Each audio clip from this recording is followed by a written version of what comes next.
Hunter Biden will appear for a deposition today in a lawsuit brought by the computer shop owner who says the first son never came back for his now infamous laptop. And while he's set to answer questions, IRS whistleblower Gary Shapley revealing investigators weren't allowed to ask their own questions about the president when investigating Hunter's alleged federal tax crimes. We weren't allowed to ask questions about Dad. We weren't allowed to ask about the big guy. We weren't allowed to include certain names and document requests and search warrants. There were definitely hindrances that I've never seen before in my 14 years concerning this investigation that didn't allow us to follow through on investigation of any other individual, to include President Biden. Host of Fox Across America on Fox News Radio and Fox Nation, Jimmy Failla joins us now. So, Jimmy, to sum it all up, the investigation was completely fair, but Hunter Biden gets a plea deal and Dad is off limits. Well, this is a good booking by you guys because I went so hard last night at the bar. I am Hunter Biden. Nice. You actually got me here in person. First things first, okay? You want to tell me the guy wasn't making like money hand over fist? Nobody you know who's struggling forgets about picking up a laptop. Okay, laptops cost $1,000, $2,000. You know you're balling when you don't even have to go back for it. I'll just get another one. But the bigger point here is obviously what? Is that there seems to have been a little bit of a rigged deal going on. Okay, and this is where the media is derelict in its duty to the American people.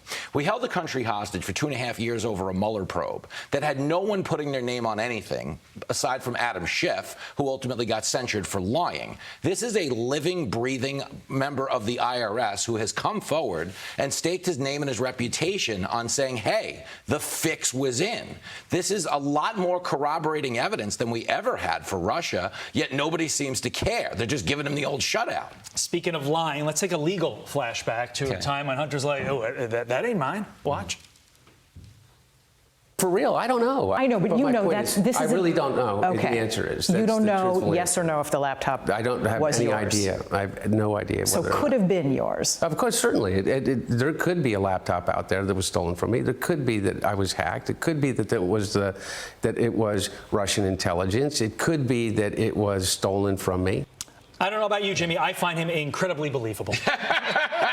No, the evolution on this is so shameful. It went from no laptop to some laptop to I can't believe it's not laptop. Like, what is even happening here? He's saying that he's not sure that that's his laptop, but he's also suing John Paul Mac Isaac. But we now know. Why would he be suing him for a laptop that isn't his? And we now know from the whistleblower that the FBI corroborated the fact that this was his laptop a year before the election, which is a year before 51 former intelligence agents wrote a letter knowing they were lying, saying, hey, this whole thing is fake. I mean, what a scam. Yeah. Well, I just find it fascinating that he went on national TV like that.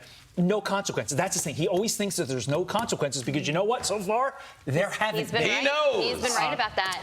Meantime, comedian Dana Carvey. Amazing, right? Great guy. Does a hilarious impression of Dr. Fauci. Take a look.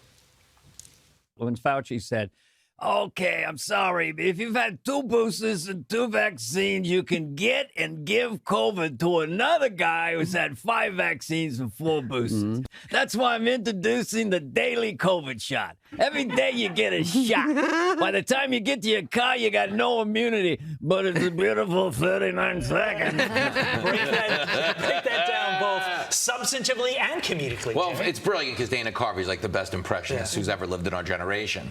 But that's not, it's been framed oftentimes as a political angle to attack Fauci, when what you realize is this is just a human angle. Everybody knows we were lied to about the sale on the vaccine. The sale was you have to get it so no one else gets it from you. Forget your immune system, okay, because you might kill my grandma if you just go out and cavalierly get it and spread it to her.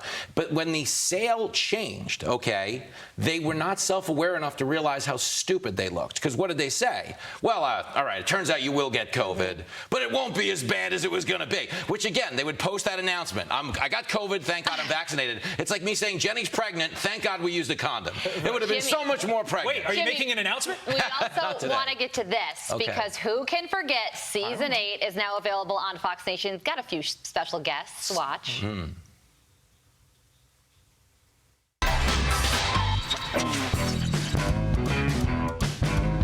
So in 1970, Elvis is in the height of his comeback. He's got a big act in Vegas every night, setting audience records night after night. He's switched his look to the jumpsuits now. Okay, you're starting to see the rhinestones get involved. Seems like the absolute perfect time to stop by the White House unannounced. And thus begins what I consider to be the greatest story ever told in rock and roll history. Boom. You two guys, you got to watch. Who can forget? Is it We're fun talking about. to film? Yeah, it was amazing, and that's the story of Elvis and Nixon. With Who that, can forget on Fox Nation? Fox and Friends now. I'm Steve Ducey. I'm Brian Kilmeade. And I'm Ainsley Earhart. And click here to subscribe to the Fox News YouTube page to catch our hottest interviews and most compelling analysis.